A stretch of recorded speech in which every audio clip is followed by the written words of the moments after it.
Last question. It's the last one. It's the second one you had to do random numbers for. So it said 10 balls are selected at random from 80, numbers 1 to 80.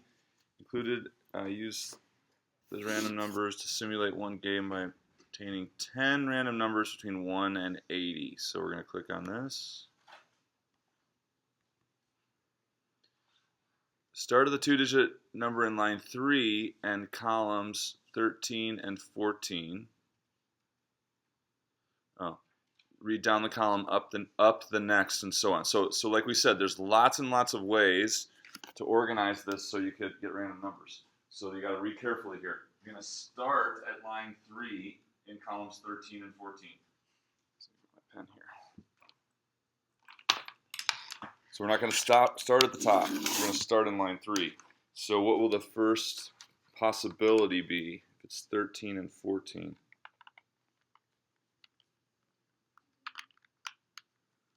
Um, 28. That's what I'm seeing. I'll zoom in on that.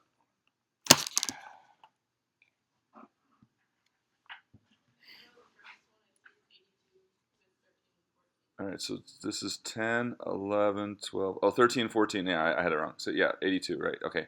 So let's zoom in there. So it said line 3.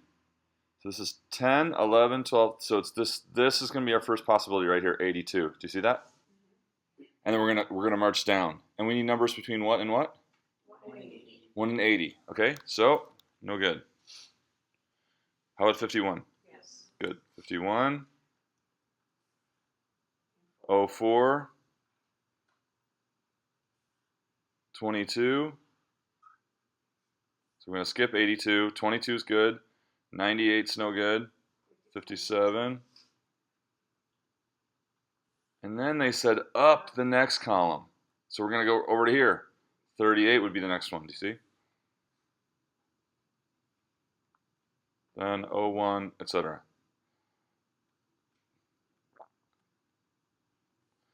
So the ones that are greater than 80 are gone. And then these are our ones we can do. 38, 01. How many is that? 1, 2, 3, 4, 5, 6. No good. I just struggled with it a little bit because I didn't know if we were supposed to do it with or without. Yeah. So okay. Yeah, that's the. So you can first. You can email me. But if it doesn't say anything, what makes sense? So let's say we're going to take a sample of cars in a parking lot that are all numbered, and we want a sample of those cars. What's the more natural thing, with replacement or without replacement? If we're trying to get a sample of a larger population, without is more natural. Do you see that? Without should feel more natural because it's like, why? So if we want a sample of 10 cars out of a lot of 1,000. It doesn't really make sense that you're gonna, if you pick the 57 Chevy, that you're gonna put it back in and maybe get it again, right? You want 10 different cars. So so if it doesn't specify, it says get a simple random sample. It doesn't specify, then you want without replacement. And when you have questions like that, email me. Okay, so you're welcome to email me. I'm pretty good about getting back pretty quick on email. But 1, 2, 3, 4, 5, 6, 7, 8, 9, 10. So those would be our 10 numbers. Down this way, up this way. Okay, so the rest of the homework went really well. There's just, like, some of you struggled a little bit with this, but the homework went fine. Okay, so let's...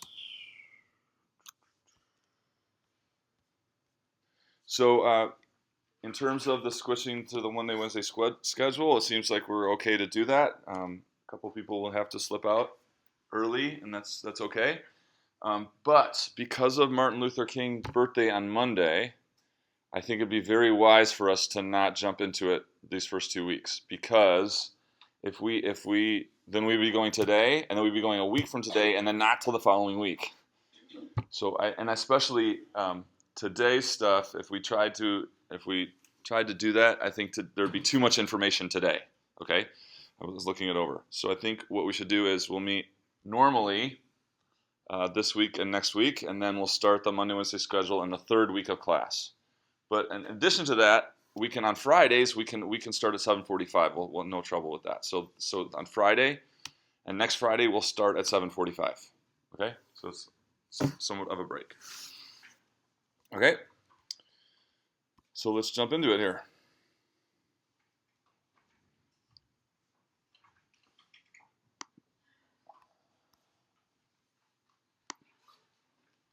We're ready for chapter 2. So there's a lot of definitions, like I said, a lot of information, kind of definitions to memorize so that we have the language. But I've kind of cut it down to a reasonable chunk here of the most important things. So chapter 2 is about organizing data. Remember we said descriptive statistics. Part of descriptive statistics is just visuals, displays of data, and so that's what chapter 2 is about. So first we got to talk about what variables are. Okay, variables. So a variable is a characteristic that varies from one person or thing to another. So it's called a variable because it varies. Okay? So a qualitative variable is non-numerical. So it's a characteristic that's it's non-numerical. So let's use our car example. So we have 1,000 cars in a parking lot, and we're going to go from car to car. What is a variable that's qualitative? We're going to go from car to car. Yeah. Color of the car. What else? What's that? The make of the car, right? So we're going to go from car to car, and at every make it's going to change. What's that? If it has air conditioning or not. Yes or no. That's qualitative, right? Okay. Get the idea of that? And as we go from car to car, the value of the variable changes because every car is, cars can have different makes, they can have different colors, etc. All right, a quantitative variable then is just the values of the variable are numerical, right? So there's two kinds of those. Discrete. Discrete means it's possible to list all the possible values. And normally, and the most common discrete is like things that you can count, like how many. That's the most common discrete variable. So you can list. If we're counting something 1, 2, 3, 4, 5, then we can list it. A continuous variable is a variable. The values come from an interval of numbers. So a continuous interval. There would be no possible way to list all the possibilities because it's a continuous list.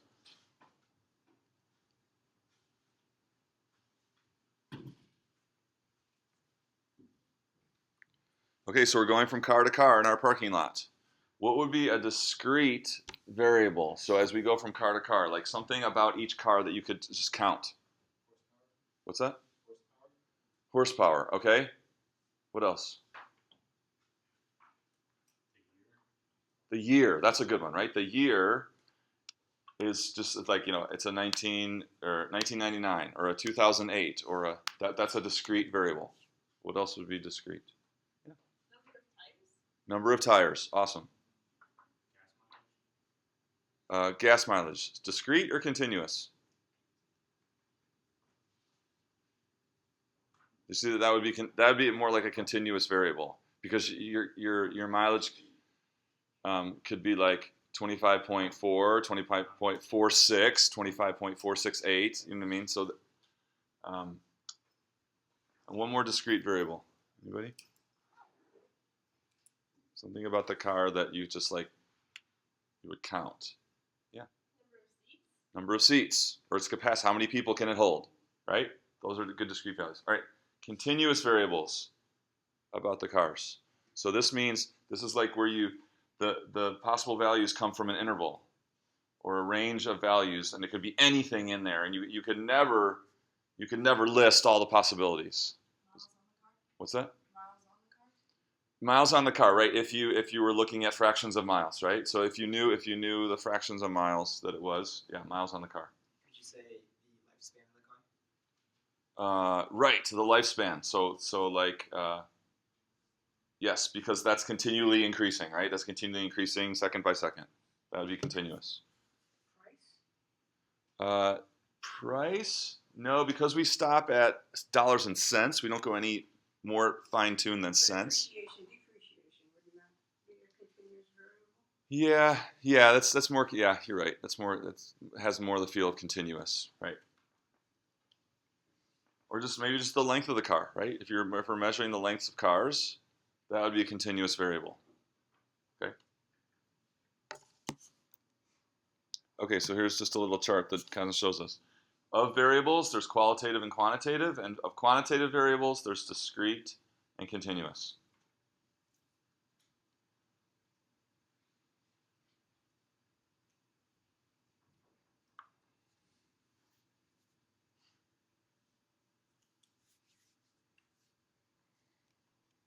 Okay, so organizing qualitative data, okay? Organizing qualitative data. So again, qualitative data, non-numerical, non-numerical.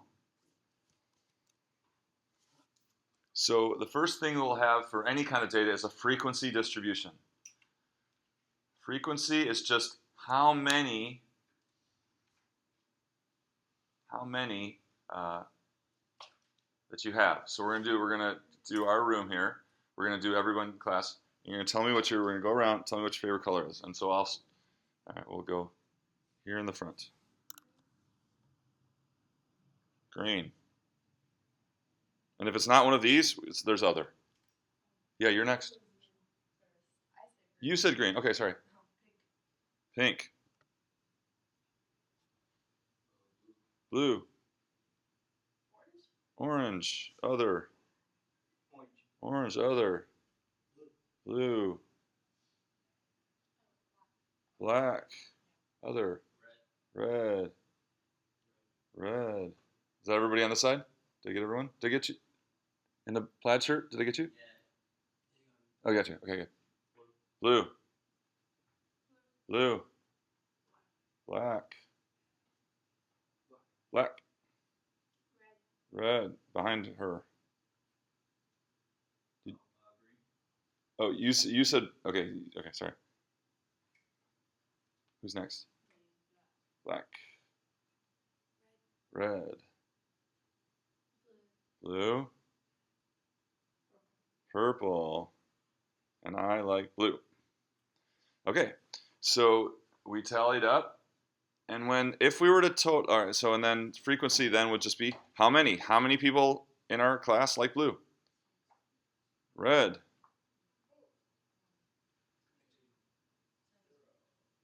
Did I get it right? Okay.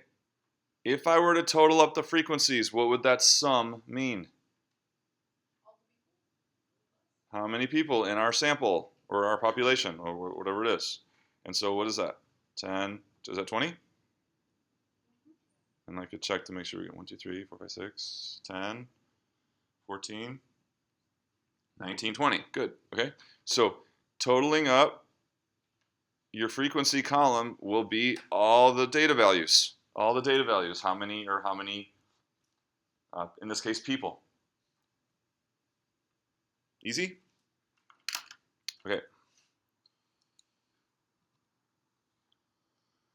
So now relative frequency is like percent. Okay? Relative frequency is like percent, but we usually report it in decimal form. So we're saying what portion of people like blue? So if it's 6, it's 6 out of what? 6 out of 20. So how are we gonna calculate the portion or the fraction of people that like blue? 6 divided by 20. Okay?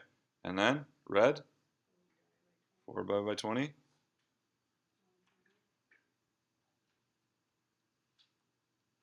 0.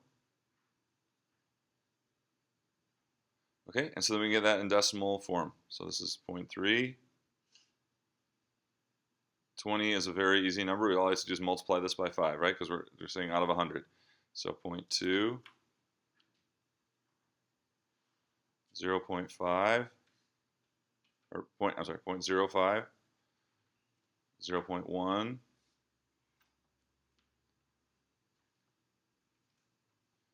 and 0.35. So these are relative frequencies. It's a number that's saying what fraction of the class or the fraction of our sample or population that has that value of the variable. So these are what? This is the variable. The variable is the color. What kind of variable is that? Qualitative, right? It's non-numerical. These are called the values of the variable.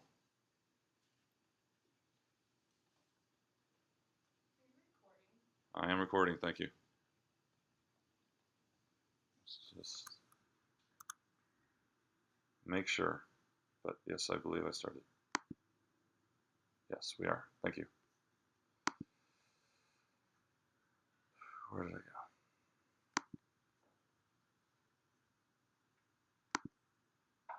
Okay. So we got the variable's color. The values of the variables are the different colors. As we go from person to person, color varies, right? The favorite color varies. That's why we call it the color variable. And then we got the relative frequency for our class for each of the 6 values of the variable. What about the sum of all the relative frequencies? What should that be? If I summed all these up, always should be 1, right? Because we're saying these are portions of the whole, fractions of the whole that like that particular color the best. So add up the frequency column, you get the total number of data values. Add up the relative frequency column, you should get 1. It's a way of check to see if your numbers are right. So let's do that. So we got here we got, where am I? 0.5, 0.55, 0.65 plus 0.35 is 1. Question so far? So now we want a visual way to see this, okay? And so that's what's called a histogram. A histogram. So what was the percentage for blue? 0.3? So we're gonna put the values of the variable on the horizontal axis. This is key. We're gonna have this all semester long. Values of the variable go on the horizontal axis.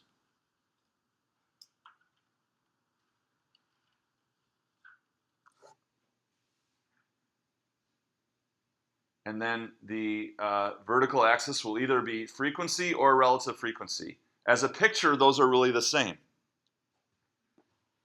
So the vertical axis will always be frequency. If we're just looking at the picture, if you're just looking at the bars, don't draw those bars yet because they're not right. I got to move them in the right place. But if you're just looking at the bars, their relative heights, it doesn't matter if you're looking at frequency or relative frequency. The picture's going to look essentially the same because it's comparative, right? The heights compare. If you compare the heights, use relative frequency or frequency, it's going to look like the same picture. Okay. All right. Blue was what? 0.3. Okay. What was red?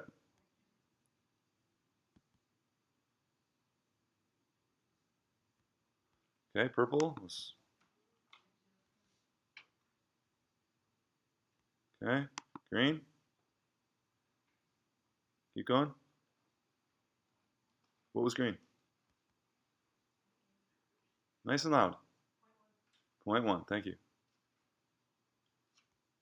Yellow was 0. And other, the winner. Like that. I don't know. I'm guessing. Okay. So these bars give us a visual of what's happening in our class in terms of favorite color. It's not high enough.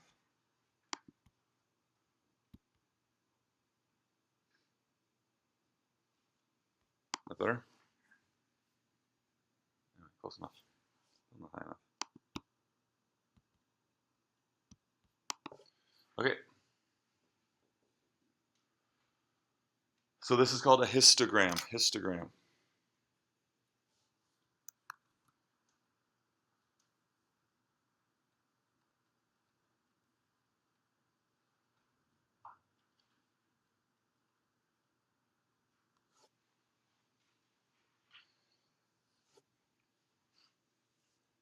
Questions so far? Pretty easy, huh? So yeah.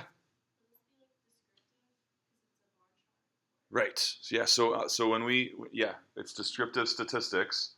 We're not doing any. So we're not inferring anything. We're not taking us as a sample inferring anything about the whole population. We're just saying, what's our class like, right? We look at this. It describes what our class is like. So it's descriptive. Good. Yeah. Is this only for qualitative stuff? No. Most what we're going to focus on is quantitative. So statistics, it's both, but quantitative is a huge part of statistics. Yeah.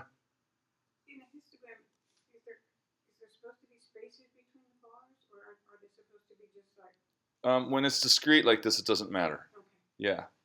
But yes, that's a good point. When we have a continuous variable, there won't be spaces because, yep, we'll see that. Good. Other questions?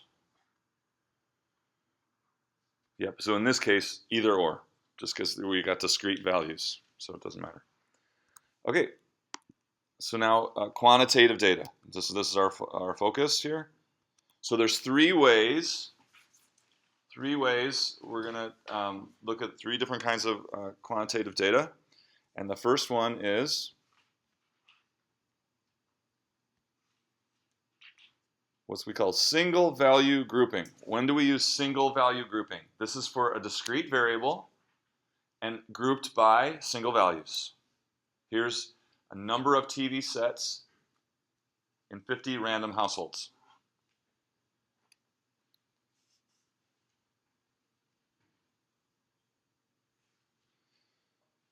So number of TVs is certainly a discrete variable, right? You can't have half of a TV, okay? Or 1.9 TVs. You're going to have a certain number of TVs, so that's why it's discrete. And then this is where we're going to use single value grouping because we're just going to say how many households had 0 TVs, how many households had 1 TV, how many households had 2 TVs. So they went to 50 households and they went to the door and they said, how many TVs do you have in your house? And these were the results they got. And so they say first house 1, second house 1, third house 1, fourth house 2, etc. Fifth house 6. And they just went like this. And so this is descriptive, but it really doesn't give us a picture of what it's like in terms of how many TVs people have in general. It's hard to make any conclusions when you're looking at this table of raw data. So that's where the frequency distribution and the histogram comes in. Okay? So what we do is we're going to go through this and we're going to do our tally and come up with our frequencies, just like we did with the colors. So in this whole table, there's only one household that has 0 TVs. There are 16 households out of the 50 that have 1 TV. Okay? Make sure you understand what a frequency. Sometimes when things get more involved, students have trouble really understanding what that is. What are those numbers? It's the number of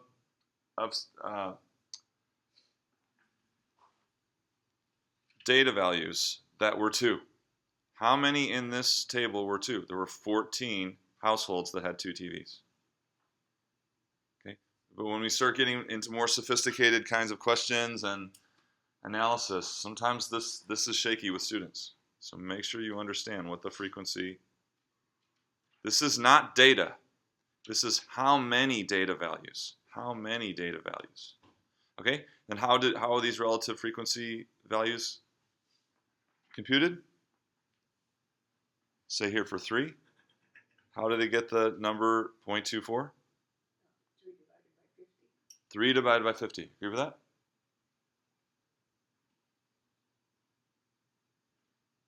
It's not right. 12 divided by 50. It's the frequency. So it's not going to come from the value of the variable. It's going to come from how many, right? So we're going to take 12 divided by 50 to get that. Just remember, it's a frequency, so it's a type of frequency, so it's going to come from our original frequency. So we're going to take 12 over 50, that's going to be your 0.24, or about almost a quarter of the houses that they surveyed had 3 TVs, right? Almost a quarter, almost 1/4. Again, the tally, if you sum up the frequencies, you're going to get the total number of data values. Sum up the relative frequencies, you will get 1. Okay? So then here are the histograms for what we just saw. And so can you see the difference? So in terms of how many TVs in general, how many TVs people have? Can you see how descriptive this is versus just the data set? Remember the original grid of numbers? You really can't make heads or tails of that. Have a picture like this, it tells 1,000 words, right? What can you conclude about number of TVs in people's homes by looking at that picture? Most people have one. That's good. What else can you tell? People have far too many. There's a few that have far too many. But what's the trend, right? What's the trend in terms of number of TVs? Most people have between 1 and 3. Yeah, like 1 to 3, right?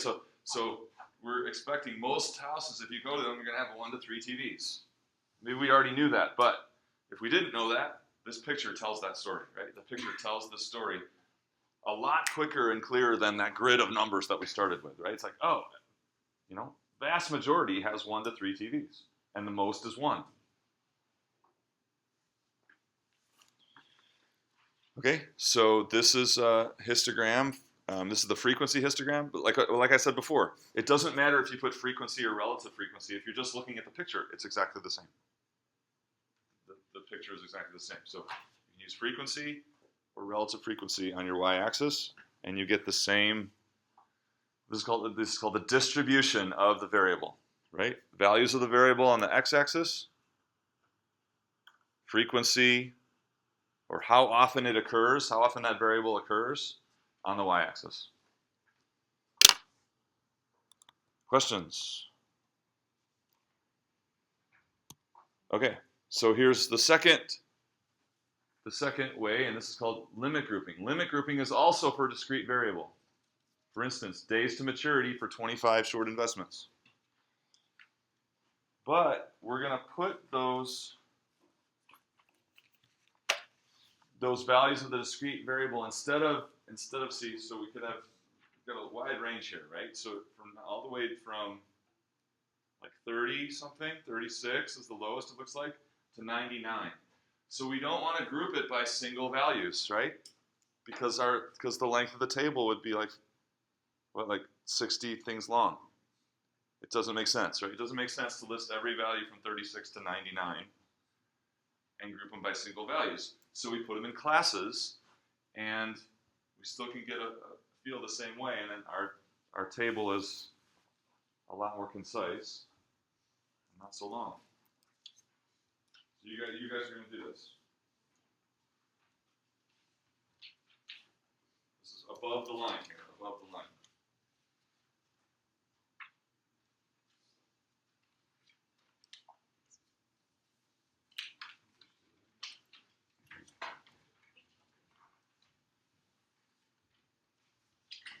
If there's a way that works better for you to get the frequency, go for it.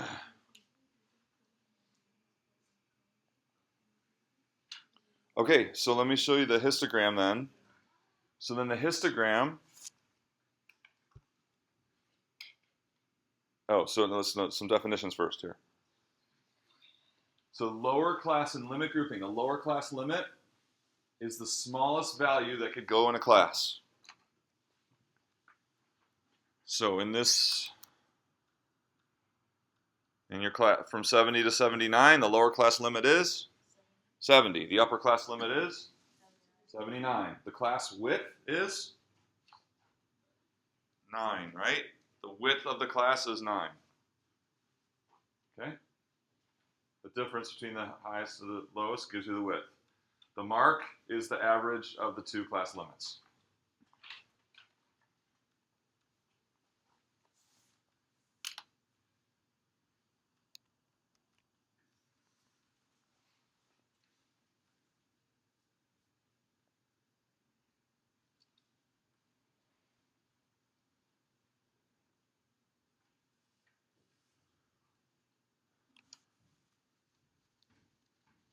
Okay, so really practice abbreviated note taking.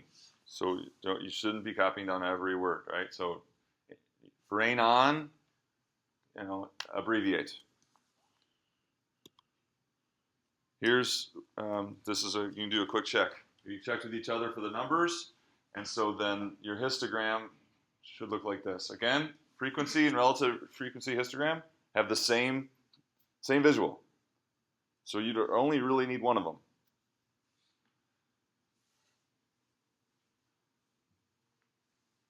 Okay, and so again, this picture tells a much more quickly, gives us lots of information about this data set than your initial grid of values, right?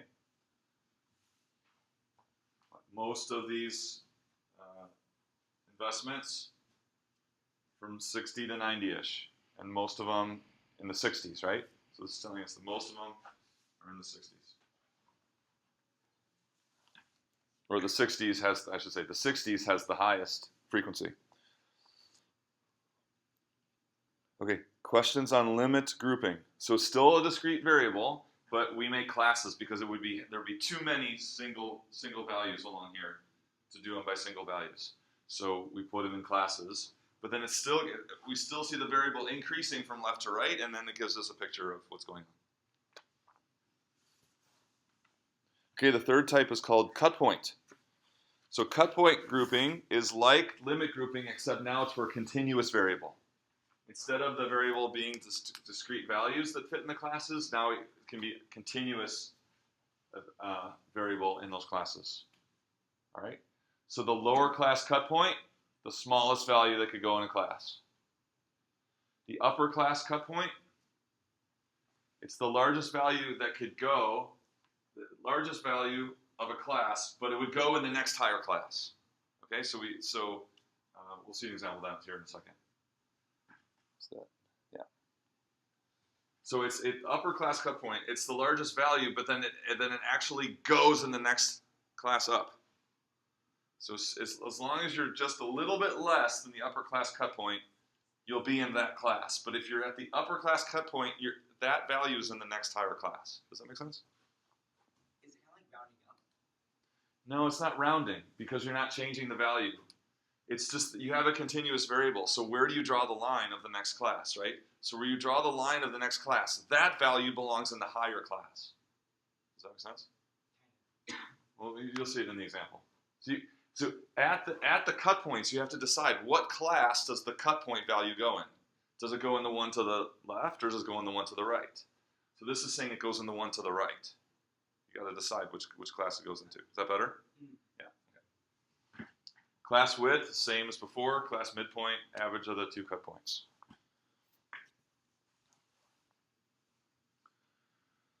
Okay, so let's look at this example. So create a frequency and relative frequency distribution, a histogram for each. So this is your second example. You have weight in pounds of 37 males between 8 and 24 years. We're going to use cut point grouping with a class width of 20. The first lower class cut point of 120 pounds. And so what happens, so what is that first class then? It's from 120 to 140. But where would 140 go? Would it go in that class, or would it go in the next class? 140 goes in the next class. Because it's under. But 139.9 goes in this class. But as soon as you get to 140, that's the next class. So the upper, what do they call it? Upper class cut point is 140 for this first class, and the lower class cut point is 120. But 140 goes in the next one. So the last one you're going to do, the last upper class cut point you're going to create is for when you go to 220 pounds. Don't go any, there is something more greater than that, but then your table is going to get twice as long, okay? So just for our purposes, so this is a manageable task, just go up to the class whose upper class cut point is 220, and you don't have to go any further than that. And you're gonna make the classes. You're gonna do the frequencies and the relative frequencies in the classes. Go.